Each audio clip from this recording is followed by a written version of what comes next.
Hi friends, welcome to my YouTube channel. ఇవాళ మేము సాంబార్ చేయబోతున్నాం. సాంబార్ కావాల్సిన పదార్థాలు: ఒక 2 గ్లాసుల వరకు కందిపప్పును తీసుకొని కుక్కర్లో వేసుకొని శుభ్రంగా కడుక్కోవాలి.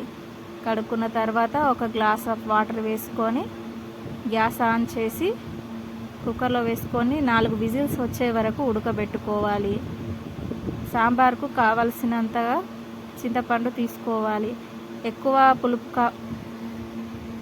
పులుపు కావాలనుకుంటే ఎక్కువ చింతపండు తీసుకోండి, తక్కువ కావాలనుకుంటే తక్కువ మోతాదులో చింతపండు తీసుకొని కొన్ని వాటర్ వేసుకొని నానబెట్టుకోండి.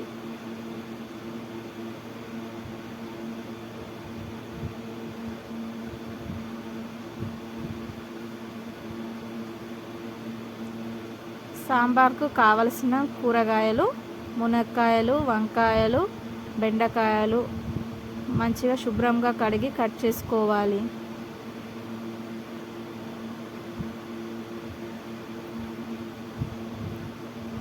పప్పు ఉడికింది ఫ్రెండ్స్. మనం ఇప్పుడు పోపు పెట్టుకుందాం. ఒక కడాయి తీసుకొని గ్యాస్ పైన పెట్టుకొని స్టవ్ ఆన్ చేసి కడాయి వేడైన తర్వాత 2 పావుల ఆయిల్ వేసుకోవాలి.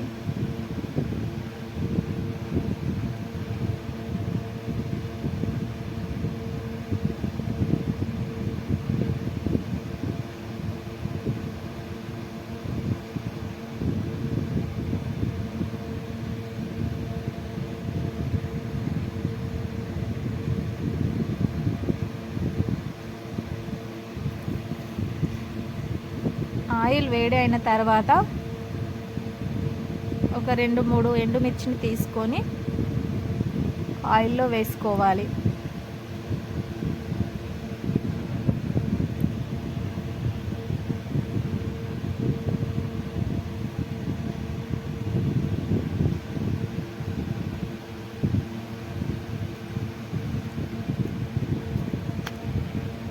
ఆయిల్ వేడైన తర్వాత పోపు దినుసులు, జీలకర్ర, ఆవాలు, శనగపప్పు వేసుకోవాలి.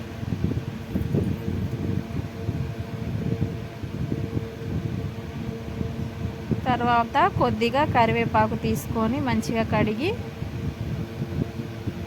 2 రెమ్మలు వేసుకోవాలి.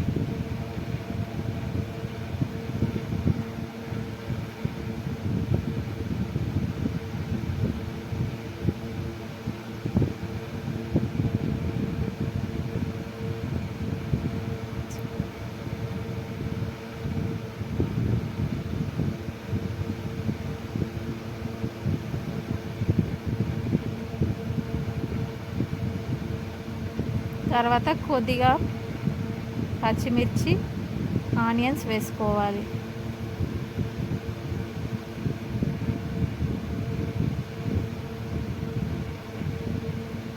మంచిగా కలుపుకొని ఆనియన్స్ బ్రౌన్ కలర్ వచ్చేసరికి కలుపుకోవాలి.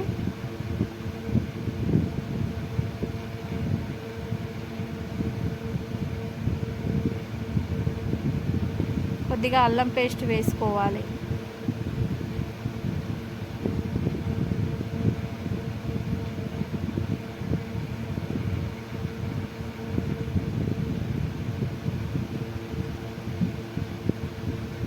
మళ్ళీ ఒకసారి మంచిగా కలుపుకొని మనం శుభ్రంగా కడిగి పెట్టుకున్న కూరగాయలను వేసుకోవాలి. ముందుగా మునక్కాయలు వేసుకుంటున్నాం.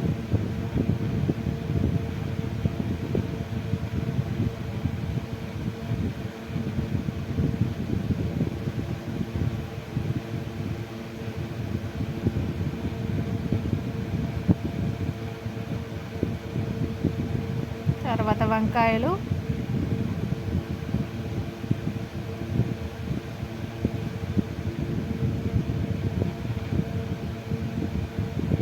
చివర్లో మొత్తం బెండకాయలు వేసుకొని మంచిగా కలుపుకొని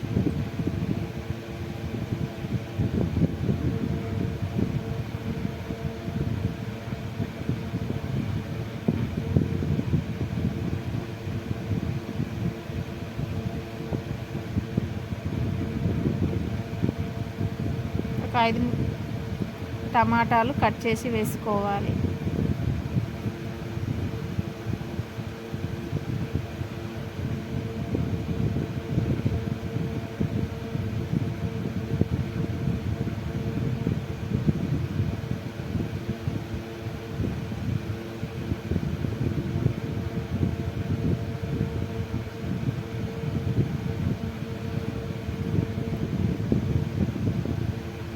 ఒక 2 స్పూన్ల సాల్ట్ వేసుకోవాలి.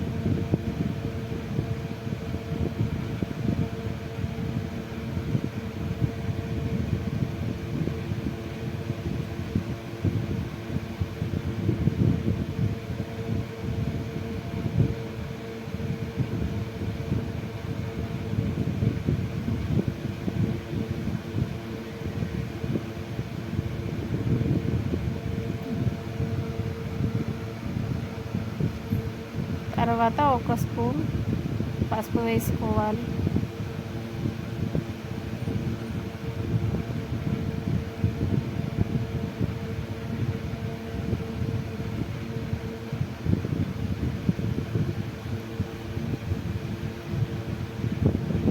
స్పూన్ కారం వేసుకోవాలి. మనం ఇందాక నానబెట్టుకున్న చింతపండు మంచిగా కలుపుకొని తీసిన గుజ్జు వేసుకోవాలి. కుక్కర్లో పెట్టిన పప్పు ఉడికింది. మంచిగా కలుపుకొని పప్పుని మనం ఇందాక పెట్టుకున్న పోపులో వేసుకోవాలి.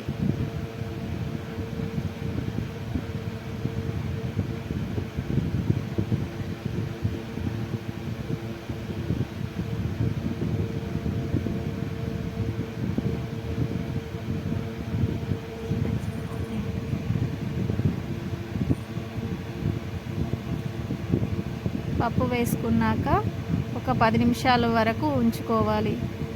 ఫ్రెండ్స్, నా ఛానల్ని సబ్స్క్రైబ్ చేయండి మరియు లైక్ చేయండి. అందరికీ షేర్ చేయండి.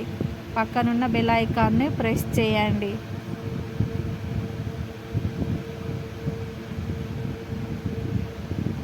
చివరిలో కొంచెం కొత్తిమీర వేసుకొని దించేసేయండి. సాంబార్ రెడీ.